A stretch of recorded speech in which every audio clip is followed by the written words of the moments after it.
Rice mill association president గంప నాగేందర్ను మంత్రి శ్రీధర్ బాబు పరామర్శించారు. యాదాద్రి భువనగిరి జిల్లాలో గంప నాగేందర్ తల్లి సరోజిని గత 3 రోజుల క్రితం మృతి చెందారు. ఈ నేపథ్యంలో తమ కుటుంబ సభ్యులను పరామర్శించి చిత్రపటానికి వేసి నివాళులర్పించారు. అనంతరం రాష్ట్ర ప్రజలకు సంక్రాంతి శుభాకాంక్షలు తెలిపిన మంత్రి శ్రీధర్ బాబు పేదల సంక్షేమం కోసం కాంగ్రెస్ ప్రభుత్వం కట్టుబడి ఉందని తెలిపారు.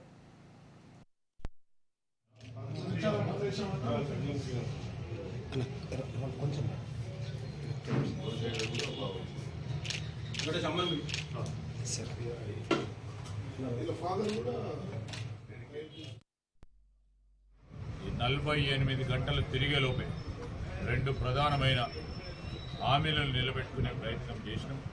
అది అమలు కావద్దా?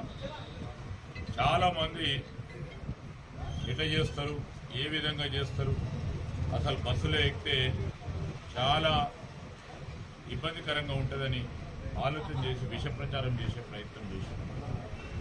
ఇప్పుడు కూడా చేస్తూ ఉన్నారు. కానీ ఎవరు ఏమి ప్రచారాలు చేసినా ఈరోజు పేదవాడు, మధ్యతరగతి కుటుంబీకులు వీరందరూ సంతోషంగా ఉండాలని ఒక ప్రణాళికబద్ధమైన కార్యక్రమాలు తీసుకొని మేము 6 గ్యారెంటీలతో పాటు మేనిఫెస్టోలో అనేక అంశాలను పెట్టడం జరిగింది. ఆ క్రమంలోనే మేము ముందుకు నడుస్తాం.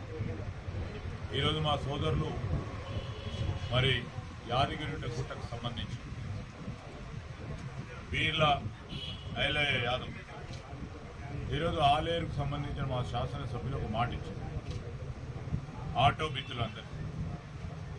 ఆ మాటపై నిలబెట్టుకునే ప్రయత్నంలో అనేక సందర్భాల్లో మాతోని కానీ ఎండోమెంట్స్ మినిస్టర్ గారితో పాటు సంబంధిత అధికారులతో మాట్లాడుతూ తప్పకుండా వారి ఆలోచన మేరకు, వారి అభ్యర్థన మేరకు మరి ముఖ్యమంత్రి గారు కూడా సానుకూలంగా కూడా స్పందించడం జరిగింది.